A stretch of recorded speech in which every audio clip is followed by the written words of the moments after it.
अस्सलाम वालेकुम dear student, this is class 8 subject English. और आज का जो हमारा लेसन है यह है एक story the अनथैंकफुल man.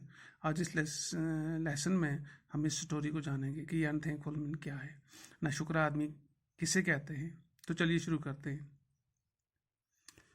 Raman was a poor Brahmin who lived with his wife on the outskirts of a small town. He was so poor, he and his wife had to remain hungry for days together. His wife was fed up with their poverty. One day he said to her husband, "Why don't you go to the nearby town and seek some job?"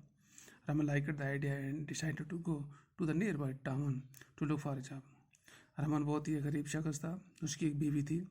वो कस्बे के किनारे पर रहते थे। वो इतना गरीब था कि उसको और उसकी बीवी को कई दिनों तक भूखा रहना पड़ता था। इस अपनी गुर्बत की वजह से, भूखा रहने की वजह से उसकी बीवी जो थी वो बहुत ज़्यादा इससे तंग आ चुकी थी। तो एक दिन इसने बीवी ने कहा अपने खामन से कि तुम नज़दीक वाले कस्बे में क्यों नहीं जाते हो, ताकि वहाँ पे आपको कुछ काम मिल सके जिससे हमारी रोटी रोजी मैसर हो। तो रमन ने वो बात सुनी, उसने बीवी की बात मानी। उसने ये फैसला कर लिया कि मैं नज़दीक वाले कस्बे में जाऊँगा ताकि कुछ ना कुछ वहाँ से मुझे रोज़गार मिले, जिससे कि हमारी लिविंग स्टैंडर्ड जो है वो बेहतर हो जाए। On his way, he had to pass through a forest. He was tired and hungry. He gathered some wild fruit and sat down by a well to eat it. Just then he heard some voices. The voices were coming from the well. He was surprised to hear the voices coming from the well. He peeped into the well. To his surprise, he saw a tiger, a monkey, a snake, and a man in the well. तो रास्ते को जाते हुए अपने रास्ते में, जिससे वो एक जंगल से गुजरना पड़ता था, तो वो वहाँ से जा रहा था। तो जाते जाते वो बहुत थक गया। तो थकने के साथ साथ उसको भूख भी लग गई। तो अपनी भूख को मिटाने के लिए उसने ही गैदर सम वाइल्ड फ्रूट, उसने कुछ जंगली मेवे वहाँ से उठाए और वो बैठ के खाने के लिए, अभी वो खाने ही वाला था। Just then he heard some voices, तो वहाँ से कुछ आवाज़ें आने लगी। तो इसने देखा कि यार ये इस अनजान जंगल में यहाँ पे कौन सी आवाज़ें आ रही हैं। तो जब इसने देखा कि आवाज़ें जो एक कमरे से आ रही थी, तो ये सब सुन के he was so surprise to hear the voices coming from the well. कमरे से आवाज़ें आनी इसके लिए हैरानगी की बात थी और ये बहुत मुतासर भी हो गया। फिर इसने जाके he peeped into the well, इसने जाके उस कौवे में देखा। तो कौवे में क्या देखता है, he saw tiger, a monkey, a snake and a man in the well. वहाँ पे चार, वहाँ एक चीता भी था, एक बंदर भी था, एक सांप भी था और एक इंसान भी था। The tiger saw him and said, "sir, kindly help me out the well, I will be ever grateful to you for this kind action." जो ही इसने देखा तो चीते ने इसको आवाज़ लगाई, कहा, "जनाब, आपका बहुत बहुत शुक्रिया, मैं हमेशा आपका शुक्रगुजार रहूँगा इस अमल के लिए कि आप मुझे यहाँ से बाहर निकालिए।" Raman was frightened. He said, "if I take you out, you will eat me. Therefore I can not help you out of the well, you remain where you are."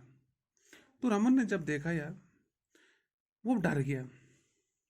उसने कहा उसको, अगर मैं आपको बाहर निकालूंगा तो तुम मुझे खा जाओगे, तो मुझे बाहर निकालने का फ़ायदा क्या है। सो इसलिए I can not help you, इसलिए मैं आपकी मदद नहीं कर सकता हूँ। You remain where you are, तुम रहो जहाँ पे तुम हो।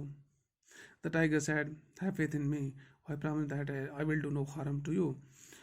On the other hand, I will try to help you, please help me out. Rahman was a kind man. He took pity on the tiger and pulled him out of the well. "Thank you, kind man," the tiger said to him. "If you ever need my help, please come to my cure. But mind you, don't do not take that man out of the well. He is the most ungrateful creature on earth." तो जब उसने ज़्यादा insist किया चीते ने, तो रमन जो था ये एक मेहरबान किस्म का आदमी था। उसने कहा कि मुझ पे भरोसा रखिए, मुझ में भरोसा रखिए, मैं आपको वादा देता हूँ कि मैं आपको कुछ, I will do no harm to you, मैं आपको कुछ नुकसान नहीं दूंगा। तो दूसरी जानब उसने ये कहा, एक तो मैं आपको नुकसान नहीं दूंगा, और दूसरे ये कहा कि अगर जब भी तुम्हें मेरी ज़रूरत पड़े तो मुझे बुला लेना। तो तरस खाते हुए, रेम खाते हुए रमन ने टाइगर को वहाँ से निकाल दिया।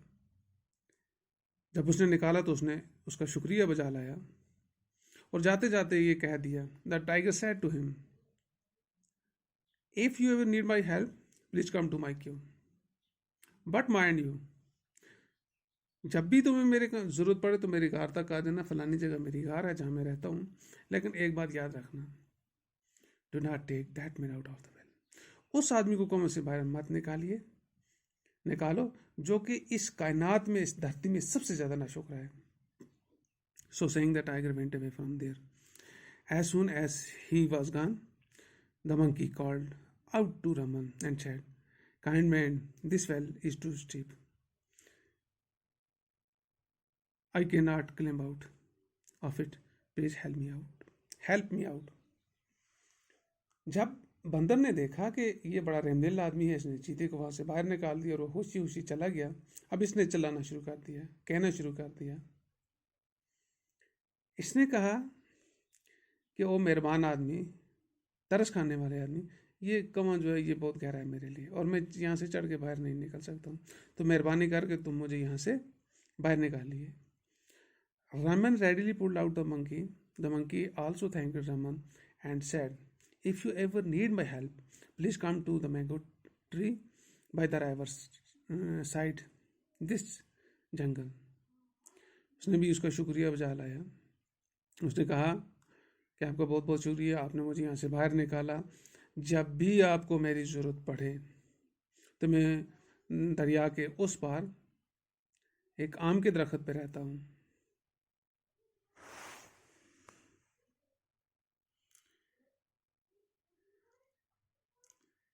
He then advised him not to pull the man out of the well. He is very ungrateful creature. Do not listen him. Then the monkey went away. जब उसने निकाला, बंदर वहाँ से चला गया, तो उसने भी रमन को कहा कि ये इस आदमी को आप यहाँ से बाहर मत निकालिए, ये सबसे नाशुक्र आदमी है और इवन के इसकी बात भी नहीं सुननी है। डू नॉट लिसन हिम, तो इसकी बात भी नहीं सुननी है। ये कहते हुए मंकी भी वहाँ से चला गया। Raman had hardly sat down to eat the wild fruit when the snake called out to help. अभी वो बैठा ही था बमुश्किल कि मैं यहाँ से खाऊं जो मैंने ये फ्रूट वगैरह जमा किए हैं, तो तब तक उसको सांप ने बुलाना शुरू कर दिया। Please kind sir, help me out of this well and save my life. Raman was scared of the snake. He said, if I pull you, you may bite me and I will die. उसने कहा कि यार मुझे यहाँ से बाहर निकालिए, मेरी जान को बचाइए, आप मेरी जान बचा सकते हैं, अगर आप नहीं निकालेंगे तो मैं मार जाऊँगा। तो अब सांप, रमन जो था वो डर गया सांप से कि ये जहरीला जानवर है, अगर मैं इसको निकालूंगा ये मुझे काट देगा और मैं मर जाऊँगा। The snake said, please have no fear, I shall cause you no harm. Raman took pity on the snake and pulled him out of the well. The snake also thanked him and said him, if you need my help, just call out to me, I shall be there to help you. But don't listen to that ungrateful man. Don't pull him out of the well. So saying, the snake slithered away. When the snake had disappeared, the man called out to Raman and said, please help me out of the well and save my life. Raman thought, what harm can this man do to me? Then he pulled him out of the well. तो सब सांप ने ये कहा कि भाई मैं आपको कोई नुकसान नहीं दूंगा। तो उसने तरस खाते हुए, मैं आपको कुछ नुकसान नहीं दूंगा, आप मुझसे डरना नहीं। तो उसने भी उस पर तरस खाया, तो उसने भी सांप को वहाँ से निकाल दिया। जब सांप को निकाला तो सांप ने भी उसका शुक्रिया अदा किया। उसने कहा कि जब भी आपको मेरी ज़रूरत पड़े तो आप मुझे सिर्फ बुला लेना, तो उसी असना में मैं आपके पास पहुंच जाऊंगा। मगर एक बात याद रखना, ये जो शख्स इस गांव में बैठा हुआ है इसको कभी मत निकालना, क्योंकि ये सबसे ज़्यादा नाशुक्र आदमी है। तो ये बात कहते हुए सांप भी वहाँ से चल पड़ा। जब सांप भी निकल गया, बंदर भी निकल गया, चीता भी निकल गया, अब इस शख्स ने बुलाना शुरू कर दिया। तो इसने कहा कि यार मुझे भी मदद कीजिए, मेहरबानी करके मुझे इस कुएं से बाहर निकालिए और मेरी जान बचाइए। तो रमन ने सोचा, यार ये तो इंसान है, ये मुझे कौन सा नुकसान पहुंचाएगा, जबकि जानवरों ने मुझे कुछ नुकसान नहीं पहुंचाया, ये क्या नुकसान पहुंचाएगा। तो इस बात को सोचते हुए रमन ने उसको बाहर निकाल दिया। The man thanked him and said, if you need my help come to me, I will live in Varanasi and I am a goldsmith by profession. So saying the man also went away. उस शख्स ने भी उसका शुक्रिया अदा किया रमन का और वादा दिलाया, अगर मेरी ज़रूरत पड़े तो मैं वाराणसी में रहता हूँ, मैं पेशे से एक सुनार हूँ। तो ये कहते हुए वहाँ से चला गया। रमन नीचर the nearby town for several days. He tried to get a job, but he could not find one. He was hungry and tried. He felt depressed. He decided to go back home. Raman वहाँ पे आखिरकार पहुँच गया उस गांव में। तो फिरता रहा कई दिन, वहाँ पे उसको कुछ काम ना मिला, फिर से भूख का शिकार हो गया। तो उसने फैसला कर लिया कि मैं वापस जा रहा हूँ अपने गांव में, क्योंकि मुझे यहाँ काम नहीं मिला है। As he neared the forest, he came to the river. He remembered the monkey who had told him that he lived on the mango trees by riverside. He decided to go to the monkey. The monkey saw him and came running to him. Raman told the monkey that he had no eaten for several days. At once, the monkey climbed up the tree and picked up sweet juice, mangoes. For Raman ate the mango and satisfied his hunger. He thanked the monkey. तो जो ही वो उस जंगल के पास पहुंचा, रमन घर वापस आते हुए उस दरिया के पास पहुंचा, तो उसको ख्याल आया कि यार मुझे बंदर ने बताया था मैं यहाँ पे रह रहा हूँ, तो चलिए उसी से मिल लेते हैं। तो वो जब उसके पास चला गया, रमन ने ये फैसला किया कि चलिए मैं बंदर के पास जाता हूँ। जो ही बंदर के पास गया तो बंदर ने उसको देखा और वो पहचान के दौड़ते हुए उसके पास आया। तो रमन ने कहा कि यार मैं कई दिनों से मैंने खाया कुछ नहीं है, मैं भूखा हूँ, तो अब वापस घर जा रहा हूँ, चलिए सोचा कि आपसे मिल के जाते हैं। तो जो ही उसने ये बात सुनी तो मंकी एकदम उस आम के दरख्त पे चढ़ गया। उसने वहाँ से मीठे मीठे पके पके आम रमन के लिए उतारे। तो रमन ने वो आम खाए, उसने अपनी हंगर जो थी वो सेटिस्फाई की। तो खाने के बाद उसने बंदर का शुक्रिया अदा किया, तो वो वहाँ से चल पड़ा।